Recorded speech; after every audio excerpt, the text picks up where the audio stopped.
Assalamualaikum warahmatullahi wabarakatuh. Salam sejahtera untuk kita semua. Salam, Om Swastiastu, Namo Buddhaya, salam kebajikan. Kita jumpa kembali Romo Ya, di sesi sore. ketiga ini, sore ini ya. Iya. Sore ini cukup ini Romo, cukup dingin suasananya ya, walaupun siang tadi sempat panas. Tapi cuacanya sore ini lumayan bagus ya. Ini Romo, kita sesi ini akan bicara tentang dialog antaragama dan kebangsaan. Secara spesifik, mungkin Romo bisa sampaikan kepada para pemirsa media sosial FPUB Kalimantan Barat, bagaimana Gereja Katolik di Kalbar ini membangun dialog dengan agama lain ya, untuk menciptakan keharmonisan di Kalimantan Barat. Bisa Romo sampaikan secara singkat. Terima kasih Pak Didi. Jadi kita di Keuskupan Agung Pontianak ini tentu sebagai satu gereja universal juga di tingkat kepausan itu punya dikasteri tentang dialog hubungan antaragama. Dengan Islam ada khusus dan lain sebagainya, dengan Buddha lain lagi, dengan Hindu lain lagi dan lain sebagainya. Jadi kita menerjemahkan itu di Keuskupan Agung Pontianak, dan bagaimana di Keuskupan Agung Pontianak ada satu komisi khusus yang sekarang diketuai oleh saya, yang dinamakan dengan Komisi Hubungan Antaragama dan Kepercayaan Keuskupan Agung Pontianak. Dan kita membuat program, terutama saya menerjemahkannya. Program itu setelah juga pertemuan di Jakarta dengan Komisi HAK ini, Hubungan Antaragama dan Kepercayaan ini, KWI, saya hadir karena sebagai ketua di Keuskupan Agung Pontianak. Dan salah satu hal yang menarik yang kemudian saya sharingkan di buku yang dicetak oleh KWI dari Keuskupan Agung Pontianak. Boleh dilihatkan ke pemirsa dari Keuskup Romo, ini baru saja terbit. Itu. Ini juga saya menulis literasi di sini. Romo ini saya untuk juga umat, menulis. Jadi nanti ada tulisan cerita di situ. Di editornya Romo Alois Budi Purnomo, ketua sekretaris Komisi HAK ini. Jadi salah satu perhatian saya ketika menjadi ketua bersama dengan beberapa teman dari Untan, ada anggota kita, dari Kebidanan Keperawatan 1 Agustinus Sipo ada, juga dari Stakat Negeri dan lain sebagainya. Kita libatkan untuk menggagas, mengolah program dari Komisi Hubungan Antaragama dan Kepercayaan. Salah satunya adalah dengan perhatian kita terhadap lingkungan hidup itu. Lingkungan hidup. Jadi lanjutan dari deklarasi Istiqlal, dan bagaimana di Kalimantan Barat ini isu tentang lingkungan hidup sangat mengemuka ya. Ini kita juga sedang merancang bagaimana nanti juga menanam mangrove di sekitaran utara pantai. Kita bekerja sama dengan pemerintah, kita sedang menjajaki. Jadi tidak langsung program tapi lintas agama seperti kita yang di Mandor itu, lebih banyak kita lintas agama dengan Pak Ustadz dan lain sebagainya. Kita mengajak mereka bekerja sama. Ada Kades, ada camatnya dan lain sebagainya, kita libatkan juga ya kan, dari Koramil dan lain sebagainya, dari kabupaten, bahkan tenaga kesehatan. Waktu itu Landak, karena itu Wilandor itu masuk Landak, kita dinas kesehatan juga kita minta terlibat, dan mereka di bagian pengobatan kesehatan gratis itu. Jadi ini kita di Kalimantan Barat ini kita bergerak lebih pada lingkungan hidup, teologinya. Jadi kita juga mengadakan dialog dan lain sebagainya tentang ini, yang kita praktekkan di dalam kehidupan bersama umat agama lain. Jadi itu Pak Didi. Terus ini Romo, tentu saja kembali seperti di awal tadi, tentu ada tantangan tersendiri ketika kita ingin membangun atau mengajak mungkin di lintas agama itu atau antar agama itu. Mungkin bisa Romo sampaikan apa saja tantangannya dan bagaimana solusinya lah, kalau misalnya ada apa gitu yang ditemukan di lapangan. Nah, kemudian solusinya seperti apa dari gereja Katolik. Ya, memang agak menantang juga di Komisi Hak ini bagi saya, Komisi Hubungan Antara Agama dan Kepercayaan, karena ini lebih sosial kemasyarakatan. Ada komisi-komisi yang lebih berhubungan lebih dengan keluar gitu. Ya, kita nih Komisi Hak ini, dan kita agak khawatir dalam tanda kutip ketika mau mengadakan kegiatan, terutama ketika ini ada isu-isu, tak maaf lah, kristenisasi ya dan lain sebagainya. Gitu, Itu menjadi juga antisipasi kita supaya ini tidak dilihat seperti itu. Karena memang demi kemanusiaan kita tidak bisa hanya satu agama saja. Tetapi kemajemukan ini menjadi satu kekuatan kita, dan ini menjadi semangat kita bersama, dan itu harus kita yakini. Jadi bukan hanya gereja Katolik, tetapi memang kita juga berusaha mengakomodir bagaimana kadang ada kekhawatiran dari agama-agama lain dengan program-program, sehingga ketika kita mau mengadakan ini, kita betul merangkul terlebih dahulu, ya kan, siapa yang bertanggung jawab terhadap kelompok orang muda ini dan lain sebagainya. Seperti kita waktu itu pergi ke kunjungan dari Komisi Hak itu ke rumah-rumah ibadah, dan kita datang dulu, survei dulu dan lain sebagainya.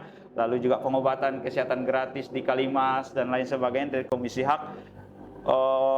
Jangan sampai ini dilihat sebagai sesuatu yang negatif, tetapi sesuatu yang kemudian yang keluar dari, yang harus ditonjolkan gitu ya, betul, yang dikedepankan, Romo. Betul, Pak Didi, dan tidak mudah bagi kita untuk kemudian membuat program yang betul menunjukkan ini semata-mata demi kemanusiaan. Ya kan, dan yang adil dan beradab. Jadi kita gereja Katolik sangat terbuka dengan tiap agama dan suku dan lain sebagainya. Jadi, seperti itu. Jadi tantangannya seperti itu. Jadi ada, kalau di Muslim tuh, Romo, ada namanya khairun nas anfa'uhum linnas ya. Sebaik-baik manusia adalah mereka yang memberikan manfaat ke manusia yang lain. Nah, saya kira program apa yang Romo lakukan seperti tadi ya, itu sangat bermanfaat untuk kemanusiaan. Kadang kita ini lupa bahwa kita ini sama-sama manusia ya, Romo. Yang perlu saling menghargai. Ya, agama itu kan istilahnya kadang ada yang dari keturunan, ada juga memang karena pilihan gitu kan. Nah, tidak ada orang yang dilahirkan minta langsung agama Katolik misalnya, atau langsung agama Islam. Pasti itu berproses, proses segala macam. Dan ya, kita juga di FKUB Kalimantan Barat, Romo, kan kita kemarin ada program unggulan juga, kunjungan lintas agama ke majelis-majelis agama kan. Jadi sejalan apa yang sudah Romo lakukan dengan ya pastor yang lain di Keuskupan Agung untuk terus meningkatkan kerukunan. Karena ini di satu sisi memang potensi luar biasa, Romo kan, tapi di sisi lain ada ancaman tadi itu yang betul, apa istilahnya itu ya, misionaris. Tapi memang agama ya misionaris. Betul. Mana ada agama yang tidak menjalankan misi, tapi misi yang harus sama gitu, misal kemanusiaan ya, ada kesehatan, pendidikan dan sebagainya. Intinya untuk kesejahteraan bersama, Romo ya. Betul. Oke, Romo, ini mungkin terakhir, Romo. Pemirsa yang kami banggakan, ini bagaimana dalam iman Katolik, Romo, untuk memperkuat semangat kebangsaan nih di tengah keberagaman yang nyata memang di Kalimantan Barat ini. Karena Kalimantan Barat ini istilahnya miniatur Indonesia. Nah, ini bagaimana ya iman Katolik ini untuk inilah menyemangati, memperkuat keberagaman itu, Romo. Di dalam gereja Katolik sekali lagi selalu sumbernya kembali ke kitab suci, ya kan? Dan di situ biasanya di 17 Agustus, perayaan 17 Agustus biasanya di perayaan Ekaristi ada bacaan Injil tentang apakah boleh kita membayar pajak kepada kaisar atau tidak? Iya, Ditanya iya. kepada Yesus untuk mencobai dia. Lalu Yesus menjawab, berikanlah apa yang menjadi hak Allah kepada Allah, hak kaisar kepada kaisar. Ini gambar dan tulisan siapakah ini? Koin kaisar. Berikanlah kepada kaisar. Jadi kita memang juga di kehidupan kita sebagai orang Katolik, ya saya mewakili gereja Katolik. Iya, iya, Romo. Ada Monsinyur pertama di Indonesia yang namanya Pio Pranoto, ya kan, yang mengatakan 100% Indonesia, 100% Katolik. Jadi kita sebagai seorang Katolik sebenarnya sudah 100% Indonesia ketika melaksanakan perintah kasih itu, tidak Iya, iya. melihat orang lain, agama lain sebagai ancaman, tetapi bagian juga untuk mewujudkan bangsa Indonesia Iya, yang kebangsaan selain gitu ya. sila pertama ketuhanan yang Maha Esa, lalu kemanusiaan yang adil dan beradab. Itu tidak kalah penting, karena ketika kita beragama, ketika kita percaya kepada Tuhan yang Maha Esa, itu akan menginspirasi dalam kata-kata, sikap, tindakan, perbuatan kita dalam hubungan kita dengan sesama manusia, ketuhanan yang adil dan beradab. Jadi bagi kita di gereja Katolik, kita mengusahakan ini dari tingkat gereja universal, kepausan, juga kemudian turun ke tingkat keuskupan, paroki-paroki, bahkan ketika dilihat keberagaman agama dan lain sebagainya, maka perlu senantiasa dialog. Dan kita yakin sejak Konsili Vatikan kedua terutama, bahwa semua itu yang berkehendak baik itu adalah sesama kita, ya kan? Lalu Tuhan Yesus juga ketika ada orang di luar murid Yesus melakukan mujizat, kebaikan, Yesus berkata kalau dia tidak menentang kita, dia juga bagian dari kita. Apapun itu, siapapun itu. Jadi itulah kerukunan itu sebenarnya. Kita tidak menutup dalam gereja Katolik, selain percaya diri juga iman Katolik itu, ya kan, tapi juga kita percaya di dalam agama-agama itu akan kebenaran di situ, dan juga mengajarkan kebenaran, kasih, keselamatan juga ada di agama-agama itu, ya. Jadi seperti itu, siapapun kita pasti percaya diri, ya kan, dengan agama kita, tetapi kita juga sebagai agama itu melihat di sana ada kebaikan, sehingga kita tidak fanatik dengan agama, dan kita seperti moderasi beragama perpestik, Katolik, moderat itu yang sedang-sedang saja, seperti lagu yang sedang-sedang saja. Jadi kerendahan hati juga, dan lain sebagainya, tidak ekstrim ini, ekstrim sana, tetapi kita dalam moderasi itu aktif juga mengusahakan. Jadi seimbang. Jadi seperti itu, Pak. Jadi, oke, Romo. Terima kasih. Ini wah, menginspirasi sekali. Iya, Pak Dede. Terutama untuk anak-anak muda kita. Betul. Yang memang kalau kita lihat kan sering mengabaikan aspek-aspek ini, kerukunan, ya, menghargai sesama kemanusiaan, berbeda agama itu sebenarnya adalah anugerah. Iya, betul. Dan Satu tidak anugerah. ada agama yang mengajarkan kejahatan. Semua agama membawa kita kepada kebenaran, dan kemudian memanusiakan sama manusia, kemudian berujung kepada Tuhan yang Maha Esa. Iya. Saya kira gitu ya, Romo. Iya. Sangat banyak pemirsa sekalian ya yang bisa kita ambil dari apa yang sudah kita bicarakan hari ini, Romo. Ya. Terima kasih, Romo, sudah Terima kasih meluangkan mengundang waktunya. saya juga, Pak. Ya, Romo. Iya. Terima kasih, Jadi, pemirsa. Pemirsa sekalian ya.